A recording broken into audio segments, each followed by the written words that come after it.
Welcome to the Hardcore Closer Podcast. I'm Ryan Stewman, founder of HardcoreCloser.com, and this podcast is all about helping you, the salesperson, close more sales. And look, whether you're selling cars, homes, financial services, consulting, whatever it is that you sell, this podcast is dedicated to help you generate higher quality leads, increase your closing ratios, and show you how to charge premium fees for the items you sell so you can get paid what you're worth. What's up, Closer Nation? Welcome to episode number 97 of the Hardcore Closer Podcast. And I'm glad that you're here. If you're a first timer, make sure you check out all the previous episodes. There's at least 96, depending on when you're watching this in the future. And listen, I'm going to ask every single time because you don't get the business if you don't ask for the business. So I need you to go over and leave me a review on iTunes. Now check this out, yo. I like this dude, Andy Frisell. I don't mean I like the guys and I want to date him. He's obviously married. I'm married. I'm saying listen to his stuff. The MF CEO, I watch him on Instagram. And his name's Andy Frisell. He owns his first form company. Cool dude, like really cool dude. If you know Andy, you should definitely hook the two of us up. It'd be nice to just, maybe do a podcast together, something like that. So shout out if you know Andy, hook him up. Anyway, I seen that his podcast has like 4,600 reviews on iTunes, which is awesome. Good job, Andy. But come on, Closer Nation. We're rolling around like 700 right now. So we got to step our game up. We're a long ways away from big dogs like Andy. And I know that there's enough listeners. I know that if you'll just see, let me give you a story straight out of the book called Influence. By Robert Cialdini. You can go to hardcorecloser.com and use the search bar. The hardcorecloser.com website's been completely revamped. So the search bar is huge. So you can get as much from that site as possible. Just type in Influence over there. It'll pull the book up. But there is a scenario in the book where there is a woman being raped and murdered inside of there's these 4 skyscrapers in New York. And this woman is being beaten and raped and murdered. And there's people clearly standing in the windows of the skyscraper witnessing this brutal thing take place. And nobody called the police. And the reason why nobody called the police wasn't because they were like all in on it or anything like that. It was that they all assumed that somebody else, they could see each other in the windows. They all assumed somebody had called the police. And the lady obviously died.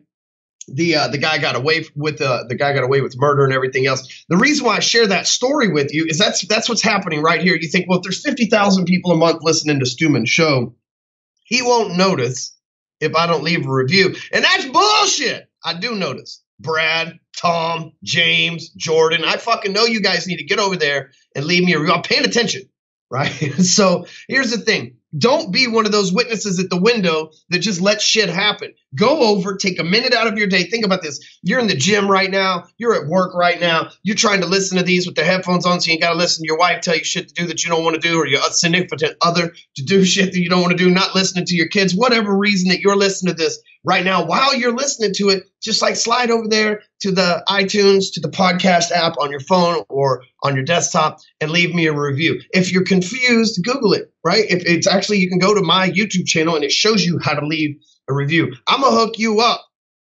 I'm going to read your shit on the air. I do it every single week. But this is me. The hardest sale I make every week is saying, don't be one of those witnesses at the window. Go over there and leave a review. And I'll know it's you. And I'll read that shit on the airs too. I didn't mean to rhyme like that. But sometimes when you're just as fucking smooth and as cold as I am, that shit just happens to flow. All right, here's a good example. It says, this is it. 5 stars. I think he meant lit. Isn't that what we're saying now in 2018? That's like, it's Gucci Gang and lit everything, right? So anyway, this is it. 5 stars by JR, who's a realtor. It says, JR Smith, realtor in North Alabama, found Ryan through a friend and have doubled my income since I started reading his books and listening to his podcast. Now, ain't that some shit? This is a straight up put in the work and get the results kind of fuck your excuses show. Actually, one of the name of his books. Listen to what he's learned and put it into action. Thank you, Ryan, for everything you do. Can't wait to get my Sell It and Scale It book in the mail. That's badass, man. I appreciate that.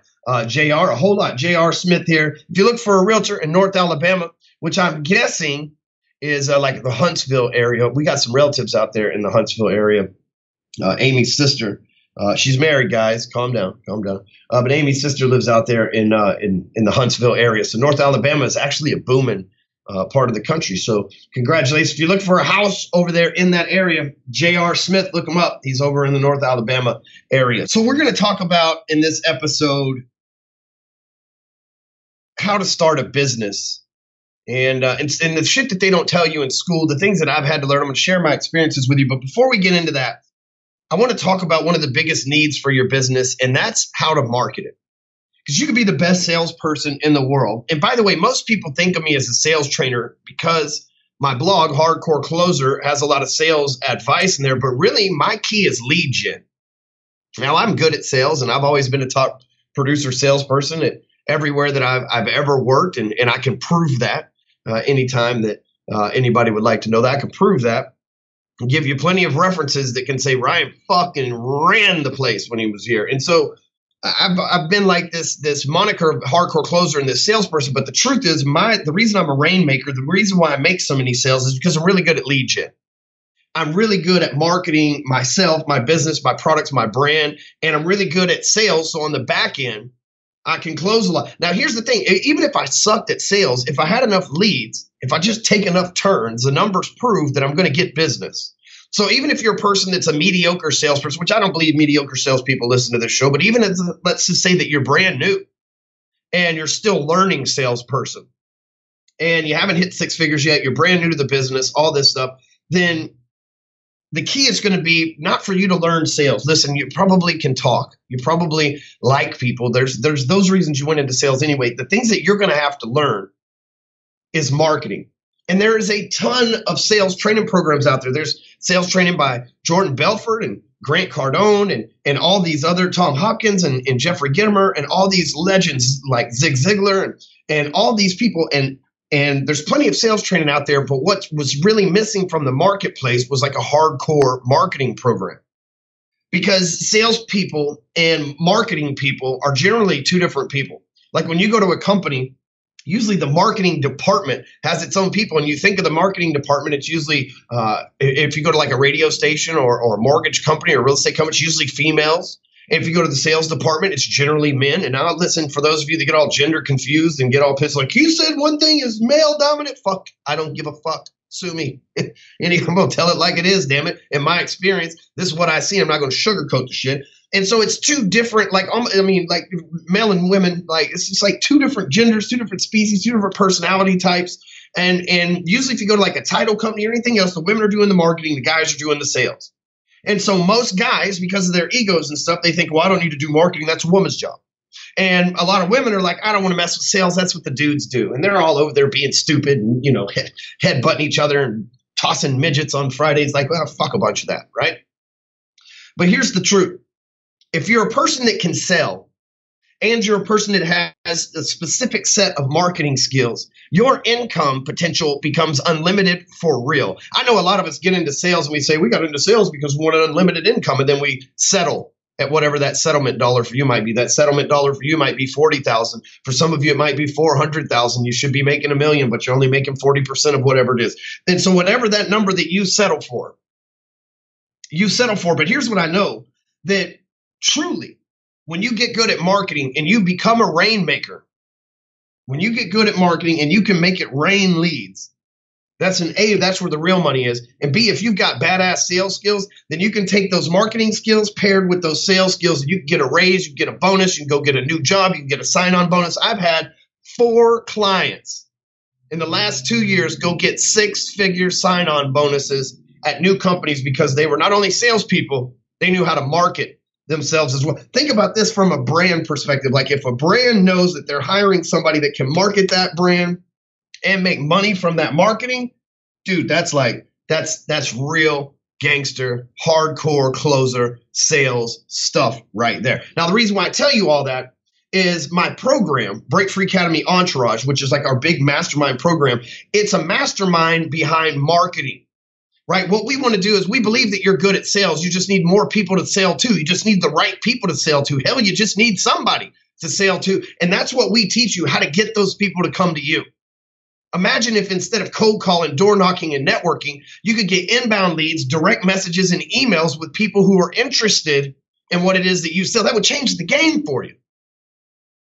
And some of you already get inbound leads, and that's awesome. What if I could show you how to put a multiplier on that, right? What if I could show you to get 10, 15, 20 times the amount of leads that you're getting right now? What if I could show you how to get those leads organically, which means free, from sites like LinkedIn and Facebook? What if I could show you ways to create sales systems and funnels that not only run advertisements on autopilot, but they close the clients on the back end as well?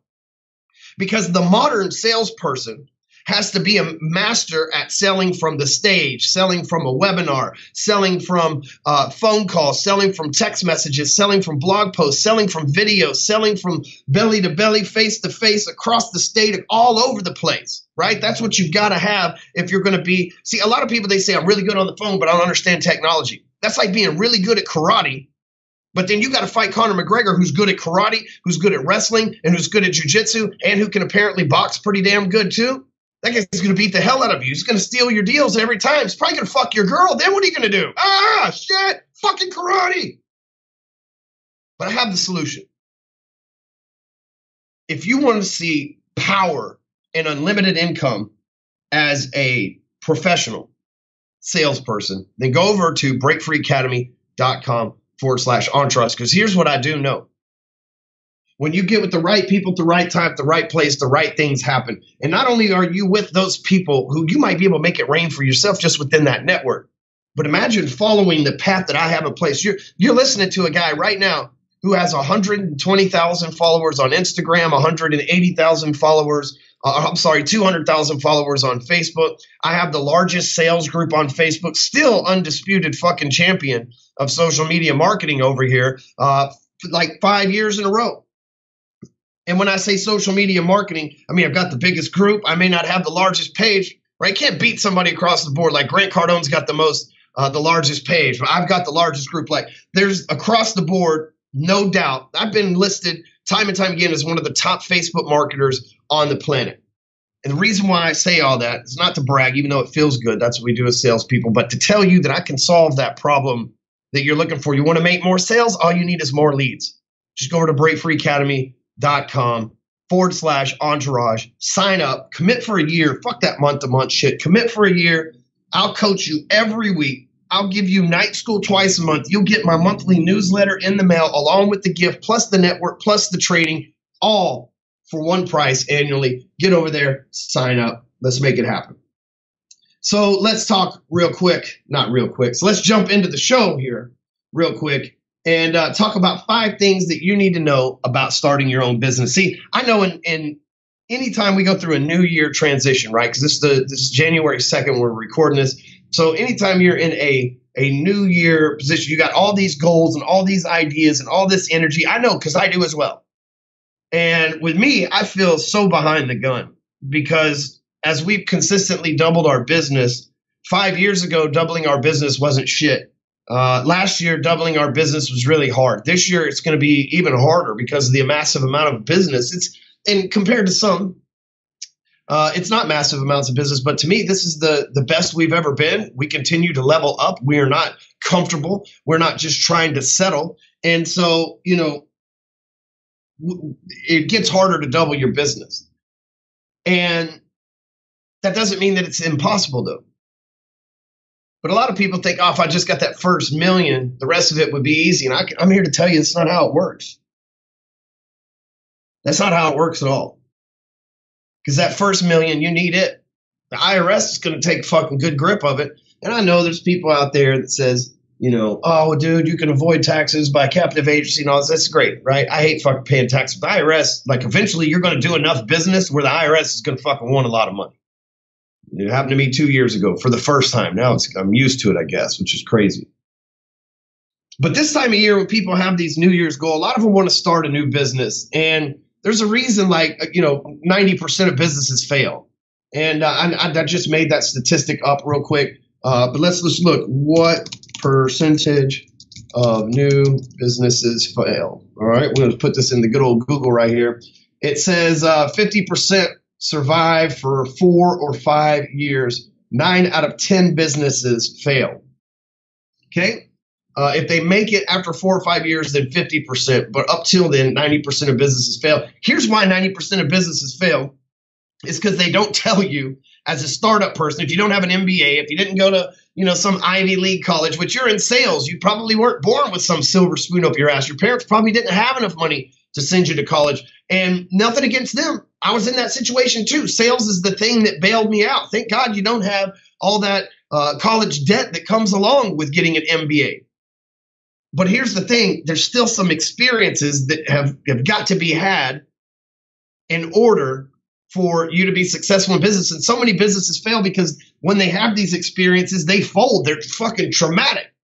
But for me, even though I've gone through some traumatic, not dramatic, traumatic with the T, like some traumatization in business, I figure, hell, I spent 4 years in prison. I was abused as a kid. I was adopted.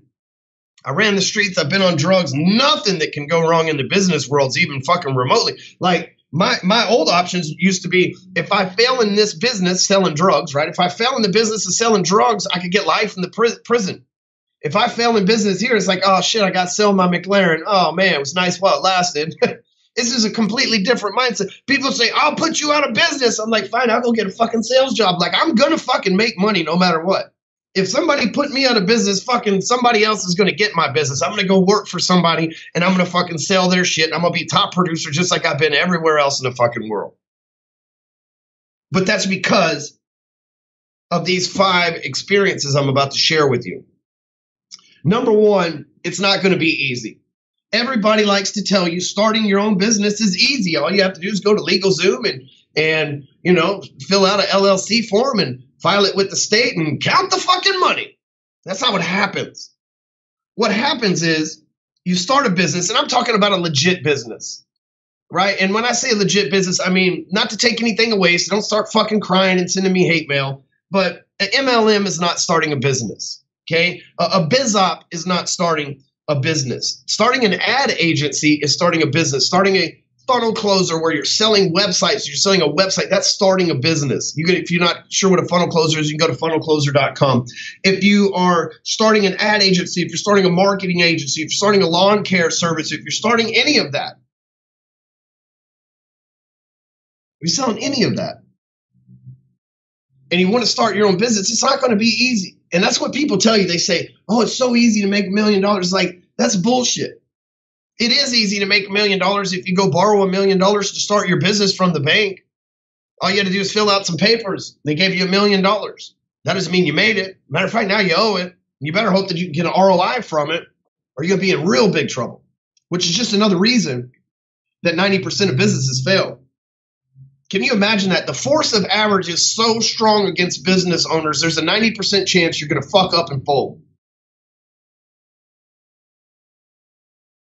You see, I've never wanted to fold my business. I've never wanted to quit my business. I've never wanted to just stop. And you know why? Because I don't have a choice. It was a buy or die situation for me here. They had to buy or I was going to die. I couldn't go back to the corporate world. I didn't want to put on a suit and tie anymore. I didn't want to curve my attitude. I didn't want to hide who I am. I wanted to be me. I wanted to start this business. I felt like I had a fucking message inside of me that I had to get out. And so I didn't quit. And it's been hard. It's always hard. We have ex-contractors, ex-employees, ex-clients that get mad at us. And the thing is, we teach people how to leverage social media to get attention and gain a following. So somebody gets mad at us, it becomes a big it becomes a big public thing sometimes. Customers are going to give you bad reviews. It's part of it.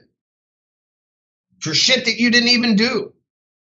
I have some fucking jerk off in Orlando who wrote an article that says funnel closer is a complete scam. So when you look up Ryan Stewman, hardcore closer scam or whatever, this guy says that first of all, he calls me a juice head, which is very flattering because I'm not on steroids. And I appreciate the fact that he thinks I am. And, but you look on the site, it's got everybody's, it says everybody's a scam. And like Grant Cardone's a scam, this person's a scam, all these people. Hell, it even has some of the people that I've trained over the years saying they're a scam. None of them know this guy. But you're going to run into shit like that. I've never met this fucking piece of shit in my entire life. I don't know who the fuck he is or where the fuck he came from. All I know is he's a piece of shit trying to use my name to get SEO so he can convert people. And I've never done business with the guy, but this is the kind of shit that you're going to have to deal with in business. There's going to be people that put you on fucked up websites. There's going to be people, because when you're popular and your name carries weight, because right now my haters get more attention when they say my name than when they say their own. When they, like my haters, when they mention me in their posts, those are their most popular posts. So those fuel them to want to post those more often. Man, when you get in a situation like that, it's not going to be easy, but it's going to be something you're going to have to deal with. So here's what I do. I just fucking do it anyway. Right? They're fucking talking shit about me. Fuck them. I'm gonna continue to consistently deliver value, and I'm gonna do what I got to do anyway. I might block them on social media. I might block them on my phone, block them on the email or whatever the case, but I'm just gonna keep on fucking working. When it's not easy, there's two things you need to do. You need to A, find the solution that makes it easier. Stop looking at the problem, start looking at the solution. And B, keep fucking working. Because the minute you let them fucking distract you from work, because working's what pays the bills. Working, when you own a business, working's what makes money, right? And working has it's a broad word. It has a lot of different definitions, but working is what makes the money. And if these motherfuckers distract you from working, they are fucking with your money, and you can't let that happen. But that's not easy, because a lot of us want to go justify ourselves. I have like 3 people last year call me out wanting to fight me for charity. I'm fucking 40 years old. The fuck I want to fight for charity for? Now, my buddy Ken Shamrock is a really good friend of mine. He might fight you for charity. But I'm not into that kind of shit, right? I don't want to fucking fight 20-year-old kids that I don't want to fucking do that. This shit's not easy. But am I saying, oh no, now these people want to fight me, I got to stop, drop, shut them down, open up shop? Like, no. What I did was I just kept fucking working. And you know what? Nobody even knows those motherfuckers' names anymore. But because I'm still working, my business is alive and thriving. We're 2 days in, and we're well deep into 5 figures in sales already. Well deep. I'm not talking about no $10,000 sales. We are well deep, almost to $100,000 in sales, and it's 2 days into the year. But we got haters. You're going to get them too. Number 2, this is some fucking truth that nobody tells you about. But the IRS wants all your fucking money. That profit that you have left over, the IRS fucking wants it. Now, listen, I'm not a financial planner. I'm not a licensed CPA. The only thing I'm licensed to do is drive. And and depending on the situation, I might not even be well trusted to do that. So the reason why I share this with you is like, disclaimer, you don't have to fucking listen to me, but I'm telling you, the IRS has their fucking hand out.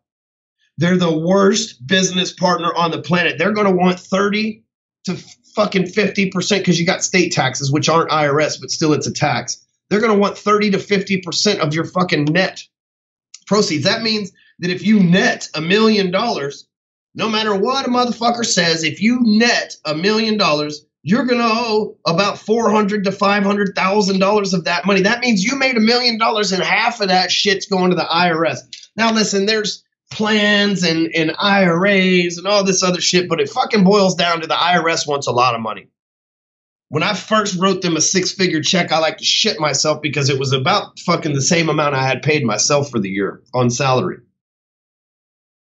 The IRS is ruthless. I've seen so many people start a business, become self-employed, start a business, don't save up for taxes, thinking they're writing everything off as business expenses, only to have a huge tax bill at the end of the year and be scared as fuck. 50% of all my money, all of it, get saved and prepare for taxes. If I have to pay that much in taxes, I'm ready. If I don't, great. It's just more capital for the company. But I keep that shit in all times in reserves, because the IRS wants your money.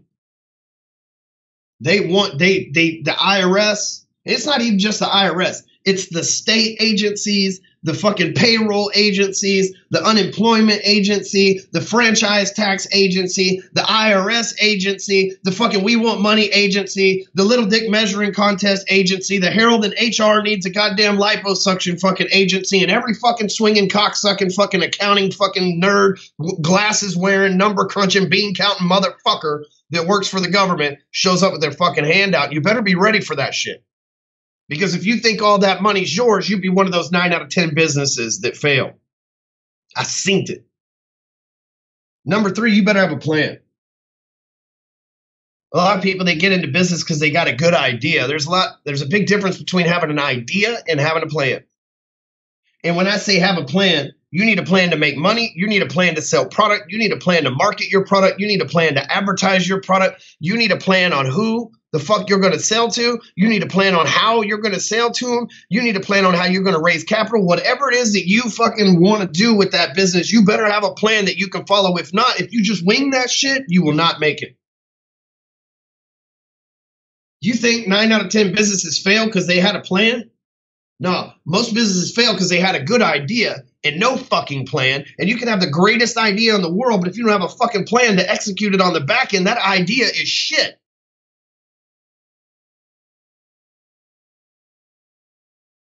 So if you don't have a plan, you can't start a business. The best way to start a business is by knowing, setting up a model that you can follow, a plan that you can step onto and follow, because then you'll know if what you predict is good enough. Let's say you want to make $1 million in a year. That's awesome. Create a plan to get you there and then follow that plan relentlessly until you are there. Number 4, here's what nobody tells you, except for somebody like me, is that advertising wins. If you want to start your own business, you want to make money, and you want to get going fast, advertising wins every time. The person who is the best at advertising, the person who is the best at marketing, that company, that's the one that's going to win. I work for a company here in Texas. We're the largest privately owned mortgage bank in the entire state. And we ran a lot of commercials on TV, online, and on the radio, and through the mail and shit. Any way that we email marketing, any way that you could think about it, we were on it. And they weren't the largest. And then they ran ads. They ran ads, and running those ads made them become the largest. Now, there was plenty of brokerages that are better. There's plenty of brokerages that were cheaper. There's plenty of brokerages that were better run, that had better, like all these, like they were not the best at anything but advertising. And they advertised harder than anybody else. And that's how they made their money. You think about Bank of America and Countrywide. The reason why Bank of America is number 1, Countrywide was number 1, which is now a division inside of Bank of America, is because they advertise everywhere. So if you're going to start a business, you want it to be successful, advertising wins. You're going to have to learn how to advertise. You will never make sales if nobody knows who the fuck you are. And so many people get scared of advertising, say, well, I invested money and it didn't make me money. You don't know that. Oftentimes, advertising doesn't come in an instant ROI. Like if I run an ad that says, get my book Elevator to the Top for free, it costs me about $12 per person that buys that book. I'm losing $12 per person that buys that book, that gets that book for free. However, on the back end, I know that I'm typically making $62 from them because I'm selling them other products on the back end as well. And I know that I can get them on the elevator to the top. So advertising wins. If I know that I can collect leads on the front end, I can sell them stuff on the back end. But if I have no way to collect leads, if I have no way for them to know who I am, if I have no way for me to put a sales pitch in front of a motherfucker, I will never win. But I can advertise. That's the reason why we do multiple millions of dollars a year in sales here at Break Free Academy. It's simple because we know how to advertise. And the 5th one is, and this is something that like, take it to heart. Again, I'm not a licensed professional, so believe what you want. But outsourcing your payroll, your accounting, and your legal work is going to be huge. Yes, it's expensive.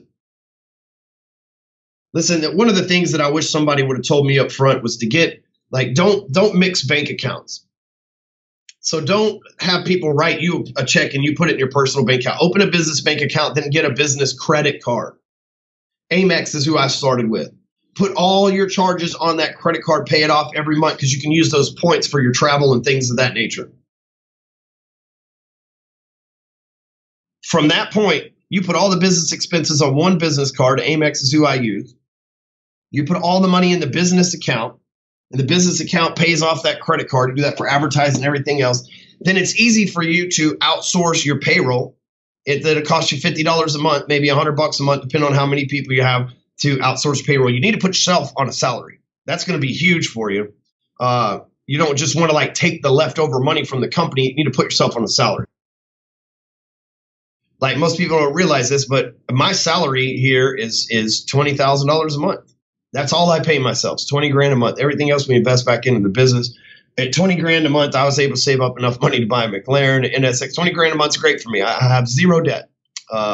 And well, I take that back. I have a house that I live in that I have a mortgage against. And then we have a small loan against one of my other properties. So I don't have very much debt, all things considered. But the reason why I share that with you is me paying myself a salary. Just hey, it's predictable with my money, and I know it's going to be there. And at the end of the year, I give myself a nice little bonus. But you need to have somebody that's doing your payroll. Even if you're your only employee, and you still need to have somebody, because they're going to manage your payroll taxes. They're going to do your W-2 taxes. They're going to do all the 1099s, all that shit. And here's the way that my CPA, Gene Stoner, with stoneralbright.com. That's STONER. Yes, Stoner is my CPA. Albright, ALBRIGHT, stoneralbright.com. And tell Gene I sent you. He and his wife are just amazing people. And his wife, Susan. And so the thing is, if you outsource your payroll, somebody else is making sure you're covered. And the IRS, the way Gene told me, is that the IRS looks at it and like, okay, so he's on the up and up because a third party's managing his books. What the IRS audits people and all this shit's when you manage your own books. Because then they're like, what are you hiding? When you outsource everything, the IRS is a lot different. Plus, they're handling all your W-2s, 1099s, all that other stuff. Same thing with accounting. You don't want to file your own taxes. You want a professional to do it. Stoner does all of my taxes and has for 3 years now. And it costs a lot of money, but he's totally worth it. We don't get audited. We don't have issues. We pay no more than what we have to pay. And someone else is worrying about all that. I'm not having to worry about it. What am I worried about? Marketing, advertising, and making sales. And really, that's funny. That's what I used to worry about. Now what I really worry about is creating content to do those three things. I'm the content creator now. And then lastly, legal work. You want an attorney on staff. My attorney's name's Lauren Book, Lornebook. It's not Lauren. He's a dude. It's Lauren, Lorne Book, Book. So you can go to Pratt Book. You can look him up, Lorne Book, Book on LinkedIn. PrattBookLaw.com, I believe, is their website. Let me check it out real quick. I think it's just PrattBook.com. Wait for it. You know, attorneys, they always got some slow-ass websites. I need to sell Lauren a funnel. He'd be like, yo, Lauren, you get your shit together with this. It's Pratt, PrattBook, law, LAW.com. So PrattBookLaw.com. But you need to have an attorney, someone that you pay $200 or $300 a month to make sure that your business is registered, to make sure you're in good standing with the IRS, to make sure that you're structured correctly, to make sure that if you need a demand letter, a cease and desist, if you need a contract, any of that stuff, you need a lawyer like Lauren that you could keep for a couple $100 a month on retainer. You don't have to pay somebody $50,000 like you see in the movies. You find a good lawyer, you pay them a few $100s and let them do the tedious shit. Now, if you got super expensive lawsuits and stuff like that, you don't want your $200 a month retainer lawyer doing this like huge lawsuit. You want to go get a pit bull. You want to go get a badass. I like Micah Dortch, MICAH DORTCH. You can look him up. Micah Dortch is, if you're looking for a badass motherfucking pit bull that will put the fucking hurt on somebody. And feel sorry for him. Like you'd be feeling sorry you hired Micah. You'd be like, oh shit, I didn't know he was going to murder him like that. Like that's your fucking dog right there, Micah. But for Lauren, he's the guy that when you need shit handled in your business, everything else managed, trustworthy, is there on time. And again, he works with your accountant and the payroll firm. They all three work together to protect you. It's an investment and it's a write-off. Well, I think you can no longer write these off because they just lowered the deduction on S corps, depending on how you're set up. So talk with your CPA about that because of the new tax law. But the bottom line is those are the things that you're going to have to, these are the things that you need to know. So everybody talks to you about sales and marketing and scaling and all this shit. What you need to know is it's not going to be easy. The IRS has their motherfucking hand out at all the motherfucking time. You better have a plan.